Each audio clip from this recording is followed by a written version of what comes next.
Será esse o fim do HCTR11, um fundo imobiliário que outrora entregava mais de R$ 2,00 ao mês por cota? Nos últimos 5 dias está vendo sua cotação derreter mais de 35%. Neste vídeo eu vou te explicar tudo a respeito disso. E acredito que a gota d'água tenha sido esse aviso ao cotista, informando que no mês de novembro o fundo imobiliário não vai distribuir rendimento porque não apresentou resultado. E me diga aqui nos comentários, você possui cotas do HCTR11? Enquanto você comenta, eu já vou direto ao ponto, te explicar a real situação do HCTR11 hoje. Veja que só hoje, em um dia, o fundo imobiliário está caindo mais de 13%. Nos últimos 5 dias está caindo mais de 36%. Desde o seu início, ele vem caindo mais de 85%. Beleza, por muito tempo, ele segurou na faixa dos R$ 100 ali até 2023. Depois caiu e agora teve essa queda abrupta de mais de 38% em apenas um mês. Vamos ver a situação do HCTR11 hoje. A primeira coisa que você deve entender é a diferença entre demonstrativo de resultado do exercício contábil para o caixa, a famosa DRE contábil e DRE caixa. Na DRE contábil, que é essa primeira aqui, DRE contábil, leva em consideração a variação dos ativos, tanto para cima quanto para baixo, a famosa marcação a mercado. Só você dar uma olhada aqui, negociação, esse MTM significa Make to Market ou marcação a mercado em português, porque os gestores não fazem o mínimo de colocar aqui em português. Mas beleza, se você der uma olhada, está negativo aqui no mês de março, negativo aqui no mês de abril, positivo aqui no mês de maio, no mês de junho ficou negativo novamente, porque a gente está vendo os fundos imobiliários caindo. Então, a DRE contábil leva em consideração essa variação positiva e negativa dos ativos. Já o caixa não leva isso em consideração. E o que acontece?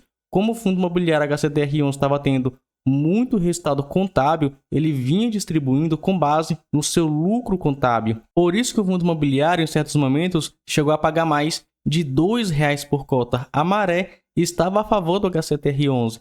Mas o que acontece? Existem marés que você consegue nadar e existem marés contra que você não consegue nadar. Chegou uma hora que os fundos imobiliários vieram caindo, os CRIs vieram com a marcação a mercado menor, então o fundo imobiliário passou a diminuir o seu lucro contábil, até mesmo a ficar negativo.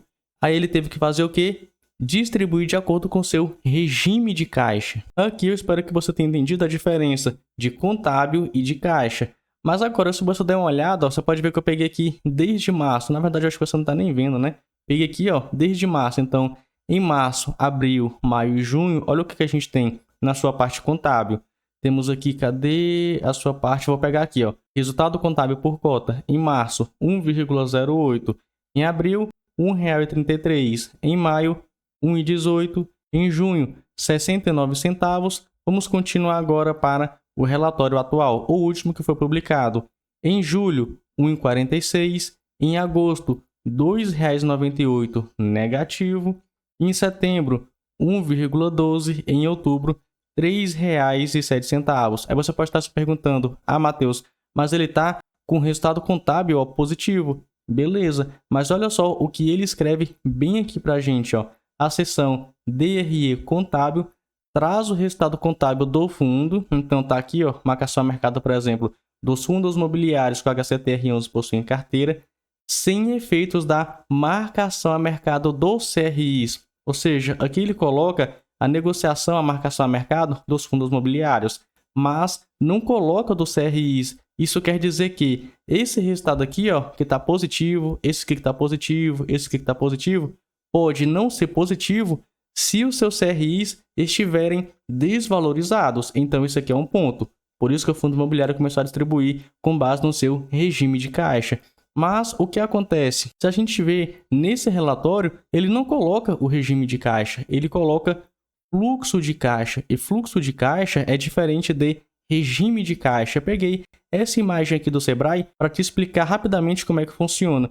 O que é o lucro? É o ganho total do negócio após todas as despesas. Então, por exemplo, entra a receita, aí tira as despesas, os custos, tira algumas outras coisas, e no finalzinho a gente tem um lucro, que é aquilo que fica no bolso do fundo imobiliário para ele distribuir. E agora, tem o fluxo de caixa, é o dia a dia. é o que entra, é o que sai do bolso do fundo imobiliário. Então, é o dinheiro disponível para pagar as contas e manter a operação funcionando. Então, conta, rendimento, tudo isso, fluxo de caixa. Então, qual é a diferença de lucro e fluxo de caixa? Eles têm uma grande diferença. Vou te dar 2 exemplos bem simples de entender. Digamos que eu tenho um lucro de R$100 mil.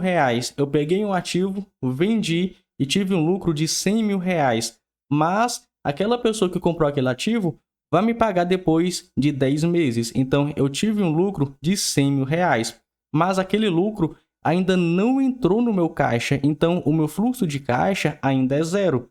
Porque eu tive 100 mil de lucro, mas aquele dinheiro ainda não entrou no meu caixa. Após 10 meses, aí sim, aquele dinheiro vai entrar no caixa, então ele vai entrar no meu fluxo de caixa. Mas agora, digamos que um devedor me deva 50 mil reais e ele amortize 30 mil reais. Ele está me pagando juros, aqueles juros vai entrando no lucro e também no fluxo de caixa, né? Naquilo que vai entrando no meu bolso, mas aquela amortização não vai entrar no meu lucro, aquilo não é lucro, mas como entrou dinheiro no meu bolso, vai entrar no fluxo de caixa. Então, essa é a diferença de lucro e a diferença de fluxo de caixa. Aqui, a gestão do fundo coloca fluxo de caixa. Eu não sei necessariamente quanto de lucro que está sendo, porque fluxo de caixa, você viu, é diferente de lucro. De qualquer forma, olha só isso aqui, repare isso aqui, vou até aumentar para você ver aí, ó. Vou até aumentar para você ver aí eu também, né, que eu tô sem óculos.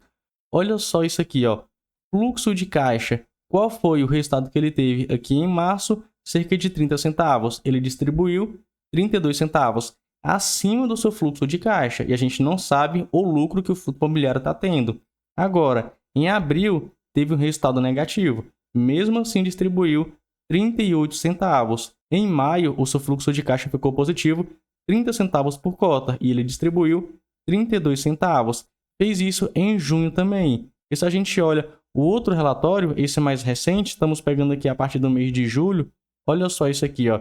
Ele teve 33 centavos e distribuiu 36 centavos. Aqui ele teve um pouquinho mais. Mas quanto de lucro é isso aqui? Quem me garante que 60 centavos é o lucro? A gente sabe do fluxo de caixa. Então ele distribuiu 39 centavos. Em setembro ele distribuiu mais e em outubro ele também distribuiu mais. Então ele vem distribuindo com base no seu fluxo de caixa aqui pelo visto. Mas o que a lei fala? A lei fala o seguinte, ó, no seu parágrafo único, e se você quiser saber a lei, é 8.668. Aqui no artigo 10, parágrafo único, fala o seguinte, ó, que o fundo imobiliário deverá distribuir aos seus cotistas, no mínimo, 95% dos lucros auferidos apurados segundo o regime de caixa. Então, se o fundo imobiliário não está tendo resultado contábil positivo e não está tendo resultado caixa positivo, ele não pode distribuir rendimento. Por isso que, recentemente, ele publicou isso aqui, que o fundo imobiliário não apresentou resultado. Mas agora, quando é que o fundo imobiliário vai voltar a pagar rendimento para o cotista? E sendo bem sincero, eu não sei, porque a gestora não colocou isso em nenhum lugar. O que eu sei é que de toda a carteira de CRIs do fundo imobiliário, tem apenas 17% que estão em dia, 77% estão em carência e 6% estão inadimplentes. E se a gente olha nos seus fundos imobiliários, cara, sendo bem sincero, ele não tem uma carteira de fundo imobiliário boa. Ele não tem uma previsibilidade de rendimento em vários desses fundos imobiliários. E aí fica a lição. Aquele investidor que investiu no HCTR11 olhando apenas o dividend yield, olha só, está amargando um prejuízo enorme. Hoje, então, ele vem sendo negociado a R$16 aproximadamente, com PVP de 0,16, ou seja, 84% de desconto. O cara pode ver que ele está quase se tornando fundo imobiliário base 10, sem fazer nenhum desdobramento de cotas, né? E o dividend yield, 22,44%. Mas é aquilo que eu sempre falo em todo vídeo meu. Dividend yield não quer dizer muita coisa. São os rendimentos pagos do último ano, divididos pelo valor da cotação hoje. A cotação caiu bastante, você viu, 35% em menos de 5 dias. Por conta disso, esse dividend yield aqui está muito alto. Matheus, vou comprar olhando o dividend yield. Beleza, bestão, vai lá, ó. Compra aqui com dividend yield de 22% e no próximo mês o fundo imobiliário não paga rendimento. Aí no outro mês o fundo imobiliário publica de novo. Não vou pagar dividendo, não vou pagar rendimento. O que acontece? A cotação continua caindo e você perde dinheiro porque simplesmente não olhou o fundo imobiliário, não analisou o fundo imobiliário da forma que tem que ser. Então hoje, infelizmente, essa é a situação do HCTR11. E a gente nem sabe o lucro que o fundo imobiliário está tendo e nem quando ele volta a distribuir rendimento para o cotista. Bem, espero que esse vídeo tenha te esclarecido alguma coisa quanto a esse caso do HCTR11. Fico por aqui, nos vemos então no próximo vídeo.